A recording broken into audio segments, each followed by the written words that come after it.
Women on Wealth is proudly sponsored by First for Women, celebrating leading women.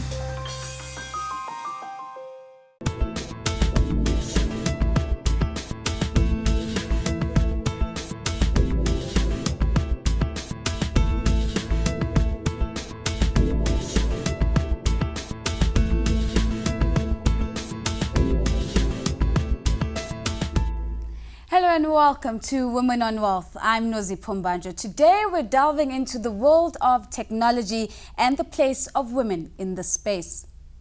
In an effort to celebrate and empower women in technology, the Innovation Hub in South Africa collaborated with the United Nations to host a global tech women event in Johannesburg. This networking opportunity session focused on answering the question, is the prevalence of technology and innovation promoting gender equality?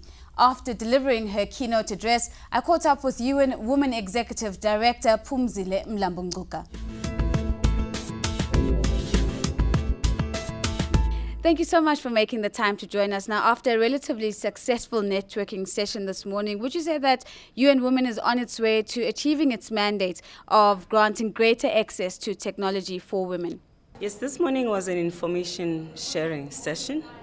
The tech girls that come from different countries, we're here to exchange their experiences and to share their own stories about being tech leaders and active women in technology in their own countries, and to hear what it is that we do in South Africa. I think on the part of South Africa, there was a lot of sharing both from government and from the audience on the floor.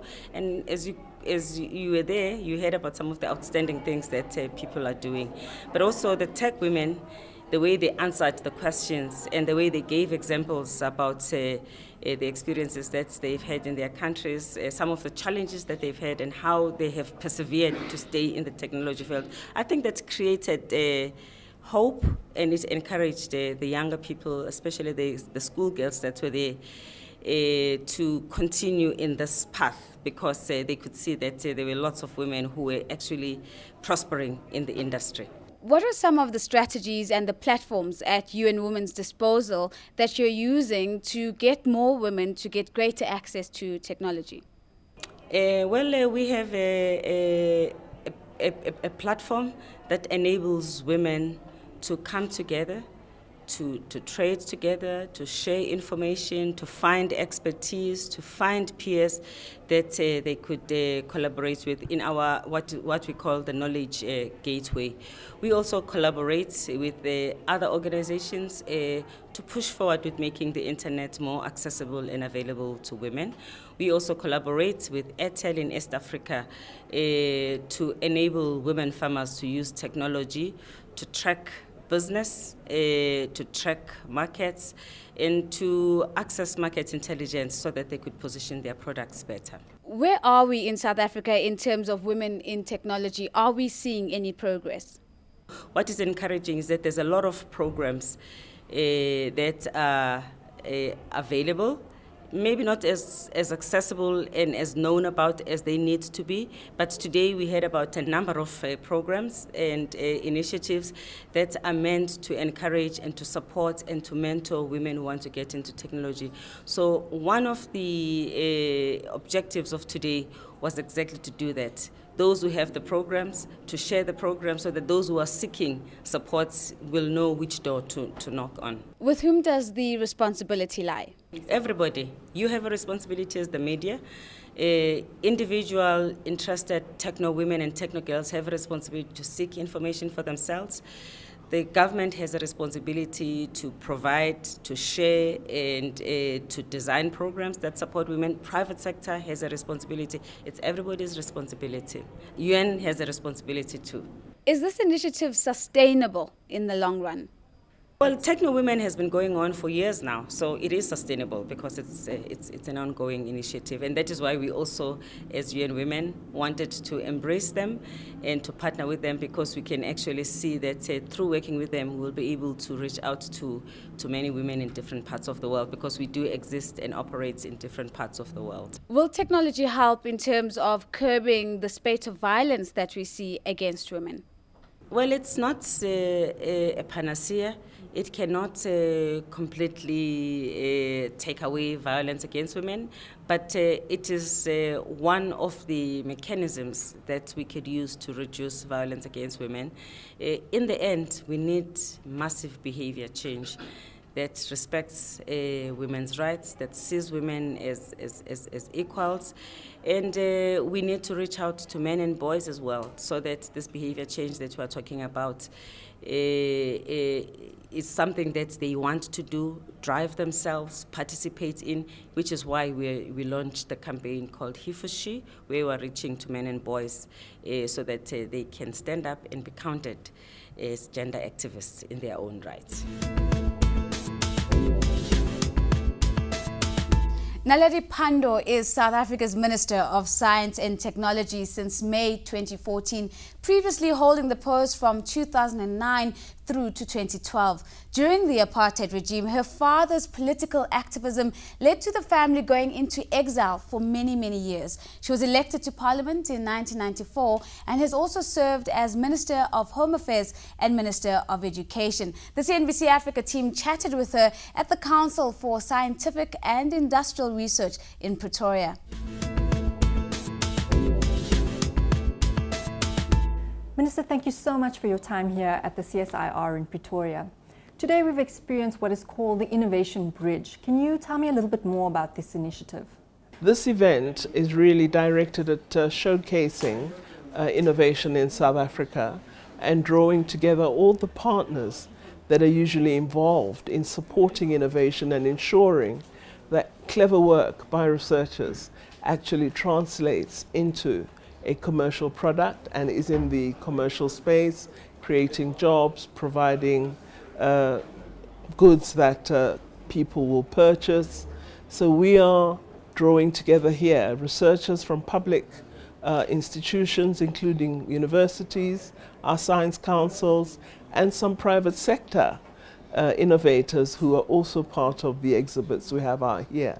I'm really thrilled that we've got this event off the ground, and I'm looking forward to us seeing these partners come together. We need the venture capital to support the innovative work that is being done so that we actually get this research out there. Traditionally, the world of science and technology has been a male-dominated one. What sort of progress have you seen in terms of transformation within this industry? Well, I have seen a very interesting work being done by women researchers. I met one this morning from the University of KwaZulu-Natal, where she's doing work with nanotechnology for health, and she's looking at whether she can develop improved systems through nanotechnology for the delivery of treatment to particularly TB patients and patients in the HIV area. And I'm really thrilled to see young women doing PhDs that are going to lead to such exciting results.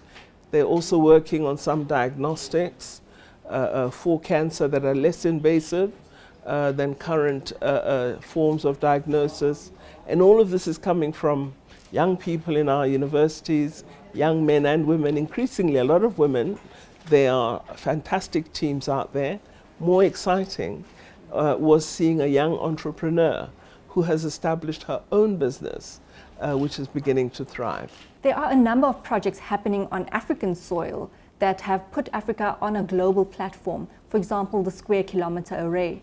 What sort of opportunities exist for young women within this space? Well, as always with the various investments government makes in research and development, we insist that a component or part of the program must be human capital.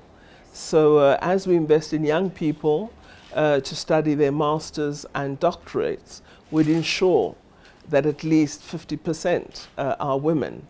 And in the SKA, we are getting an increasing presence of young women. Unfortunately, female scientists in South Africa tend to go to the traditional fields of science and are not coming into the engineering, astrophysics, and mathematics. But through the bursary program we have in the Square Kilometre Array, we are beginning to attract some really fantastic young women. Minister, what would your advice be to young women looking to get into the science and technology space? Perhaps you can allude to some of the tools they may need. Well, I would say to them, firstly, they need to be brave about carrying on with their research, identify their research area, the area they're interested in, and then take their research to the highest levels one can. And they should be aware of the opportunities that there are in South Africa. There are a range of instruments, apart from the private sector. If you are interested in developing an enterprise, we have the Department of Trade and Industry, which provides a range of support to young persons who wish to start enterprises. So get to know the sector out there, let it align with your research, and have the courage, the conviction to continue. It's not always easy. Build partnerships, seek successful mentors, women who've succeeded and who are keen. There are many, like Dr. Anna Mokokong, Irene Charnley, who are ready to work with young women, help them to develop their enterprises and support them in being successful. As Minister of Science and Technology, what legacy or impact would you like to leave behind? Well, I think I've already been very fortunate because government supported us in securing the square kilometre array bid. So I don't know, how much bigger one can sort of have, as a success. But I would love to leave behind thriving enterprises, a large pool of knowledge workers in South Africa, because that's what we must build. I want our brains to develop our society.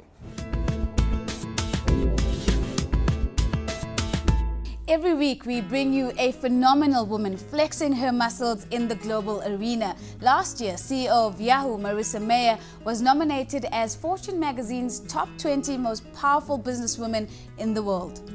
She's 39 years old and at the helm of a $40 billion company.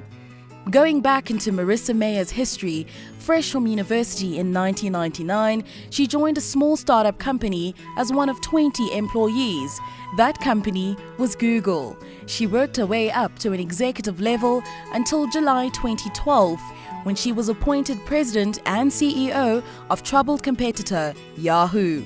Now with a personal net worth upwards of $300 million, all eyes are on Mayer as she strives to turn the ailing Yahoo around.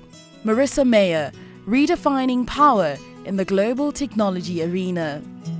On that note, we've come to the end of this week's episode of Women on Wealth. But you can keep the conversation going. That's by talking to me on Twitter @NosiPombandra, and of course using our hashtag #Wow410. We want to know who is redefining the concept of power in your world. Until next time, it's goodbye.